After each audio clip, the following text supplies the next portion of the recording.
Welcome back, Global War 1939. We are moving on to the Allied portion of this playthrough. Now, like I stated before, my opponent doesn't have a YouTube channel, so I'll just be giving you an overview of the Allies' turn, and then move on from there. So, when it came to the Soviets, pretty much every Allied country behaved normally, or what you would expect on the opening turn, except for China. They gave us a little bit of a surprise. But every other allied nation did exactly what we thought they would do from game to game, with a couple exceptions here. But the Soviets, they did come into Poland and Baltic states, which they should really, because not only does the territories give you 3, you also get a $5 bonus. So if you don't attack and leave those forces for the Germans to fight, which is fine, but you're giving up, what, 3 turns of $8? Like, that's fair amount of money. So you don't want to do that. So definitely coming in, definitely expected. Each battle, the Soviets only lost 1 infantry each, which is probably average. He did come in with his entire air force, which made the battle way easier, and then pretty much wiped everything out. I believe it was both battles were 1-round combat, so they didn't really drag out too much, which is good for him. And then he relocated his air force to Leningrad, moved everything that he possibly could to Leningrad. So Leningrad does have a fair force now. On his purchase, he did get a heavy artillery and a couple of infantry, one of which was an elite guard, of course, or 2 elite guards. And then try to get as much stuff into Leningrad, and then moving this material up as well. So I would suspect probably a turn 2 attack into Finland, definitely turn 3 at the latest. So we have to get ready for that. My go-to decision with Finland is just stack up and pray, but we'll see if we change a few things, just to slow down the Russians, make their life harder to make our life easier. So we'll see. On this side, he's just moving everything eastward, trying to get everything on the border with the Japanese. This is potentially a huge problem for the Japanese, but we'll see how we respond. Yeah. But if he does attack, then of course the Mongolia rule is off the table for the Allies, which is good for us. So we'll see how everything goes. Now back over to Europe. The Americans on this side, they didn't really do a lot. They're starting Air Force. They just flew over to the other, to the Pacific. So I would suspect, maybe another aircraft carrier in their future, but we'll see. No real movement here, except for one guy coming down to the deep south, getting ready to annex Mexico when that becomes available. And the Canadians, well, they can't really do a lot. They moved some units over to British Columbia, moved their transport over to the Atlantic side, or it's on its way to the Atlantic, just got to get through Panama. The British here, they attacked the sub fleet. Now, the Germans could have went in with a lot less subs, but when I was planning this battle, I didn't want his planes to scramble. So I went in with a bigger force than what was necessary, knowing that he would counterattack, knowing that I would lose those subs. But the subs in the Atlantic normally gets, if you have them on turn 3, that's extremely lucky. Usually turn 2 at the latest, they're going to be wiped out. There's just too many Allied ships around. They got their fighters and planes and destroyers. There's just too much to deal with for just the subs. On attacking, they're amazing. On defense, not so much. So, and there's no real escape because the Allies have too many destroyers to really hide your subs. And then down in Africa, of course, expected, they did capture Rio de Janeiro, of course. They did come into Congo. Congo is not a territory worth money, but I could have used it as a spot for landing planes or whatever. So he removed that and brought that to his side. So all of Africa is now allied except for the Italian territories. He didn't attack down here, which is a bit of a surprise. I thought for sure they would have attacked at least this territory, but all good. So we'll just leave it probably 2 more turns for the Axis to collect that income, and then they'll probably flip to the Allies.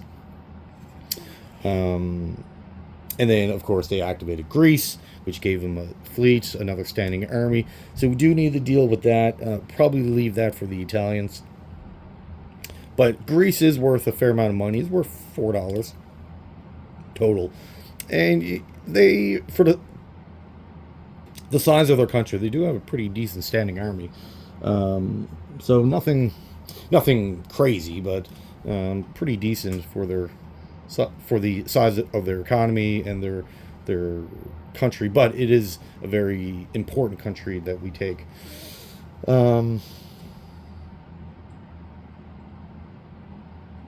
And then over here for China, so the surprise attack, I didn't really, I seen the attack, I just didn't think he would do it, would be French Indochina. They came down with 5 infantry and their fighter.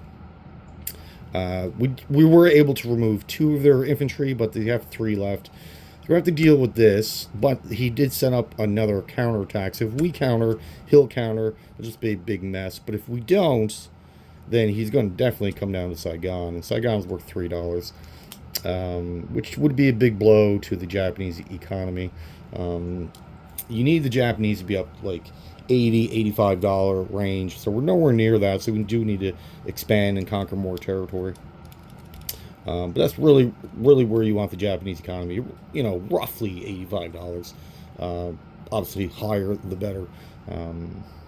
But to wage war effectively against the Americans and all the other nations that they're fighting. That's probably the disadvantage of playing the Japanese, is that you're fighting every ally. Every ally has some kind of stake on this side of the map versus Europe. Because once you clean up mainland Europe, then you're really only fighting 3 countries, and Italy's giving the British, diverting most of their attention. So then you're really only fighting the Russians, maybe the Americans, but the Japanese is fighting everyone. So that's the problem over here, and that's why you want their economy much higher. And then FEC, what did they do? They bought a destroyer, 3 infantry, relocated a couple of guys, pushed them back out of Burma. So Burma could potentially be a walk-in, close that road, which cuts off funding to the Chinese, which is great. Which is actually pretty important. If you're looking to completely conquer China, closing the Burma Road will greatly accelerate your conquest. Because they do get an additional $5, which is a lot, actually. Especially for their economy. So then the FEC just relocated a couple guys around, brought a guy over to Kashmir, so I suspect he's going into Iran, and activate that over the next 2 turns, which will give the British another $8 total because of the bonus. So we'll see where they go. They did activate 2 new territories, $8 total. This is that's a big deal for FEC. So we don't want this to be going on. And then I would suspect next turn they'll activate the next 2 territories for another 5. Probably giving, splitting between Australia and India. More likely. And then the Allies will have all of the Dutch islands, which is a fair amount of money there. And then Australia, they bought a destroyer, another infantry. The British bought them an infantry as well. They'd activate this territory in Dutch East Indies, which also gives Australia this fleet. Now, this is the Dutch fleet, so they have to stay connected to Dutch territories. So it's not like you can take this fleet and go off to Hawaii. They have to stay, within the sea zones of 70, 86, 87, 88, that stay within this region here. So it was just still a fair amount of movement, but it's not the still got a cruiser, destroyer, coastal sub, so definitely could cause problems. We'll see. For South Africa, they didn't really do well. They did their expected moves, activating Liberia, which gives them another dollar, another infantry. Move up their forces a little bit, so they're going to probably head up towards the Italians. The British did activate Congo for their side. Sometimes this gets left for South Africa to give them an extra dollar, because really you want South Africa to be up roughly around $6, so then you can put down a medium tank every turn, and they got the movement of 2, of course, get up to the front line much faster. But he opted to give that to the British, which is fine. Gives the Italians a little bit of breathing room, because now I was just expecting an attack here on turn 1. Oh no, sorry, they can attack. I was expecting like a staging on turn 1 for a turn 2 attack, but they do have transport, so that's still possible. That's not really that big a deal. And that's pretty much it. And yeah, that's pretty much it for the Italians or the Allies. The American purchase was a pretty standard one. They don't really start with a lot of money, but they did get a couple Marines. They did buy that tank for the Chinese on the Lend-Lease, so that got placed here. So it's a light tank. It's pretty expensive for a light tank. But the Americans bought them that. They put another Marine in the Philippines. So I would suspect a new Marine will pop up in the Philippines every turn until we're at war or until we attack, whatever. And then his last unit went up in San Francisco. The British purchase, they did buy their meeting factory, put that in Cairo. So we'll have to respond in kind. They also got a military base, which they put in Morocco. So now they'll be able to produce 4 units, plus bring down via transport on both sides of Italy. So Italy right now, because these territories all went allied, which is a huge problem. But now Italy's fighting a 2-front war. And anytime Italy or Germany, you never want to be fighting a 2-front war. You want all the battles on one side, so you can throw all your force at it and really weaken your opponent. But if you have to split your forces between 2 fronts, especially, it definitely causes a lot of problems, stretches your resources. So you don't want that. So we're gonna have to deal with this rather quickly. So we'll try to figure out a plan for that in the upcoming turns. But the Italians are going to have to build their own factory in response of the British. Even if the British didn't build a factory, which would be a massive mistake, the Italians should always build a factory on turn 1, even though it's half your income gone right away. But it's definitely well worth it. Otherwise, you got to rely on transports, and the Mediterranean is still contested. It's not really secure enough to rely on transports to save that $12. Now, if he had moved this entire fleet out, maybe, but having this big allied fleet here, 2 battleships, a carrier, a couple cruisers, this is not ideal for the Italians, so we're going to have to figure out what to do with that in the coming turns.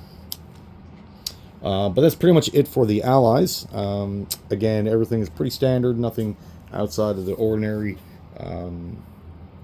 All right, so moving on to the Italians to round out turn 1, and then we'll start turn 2.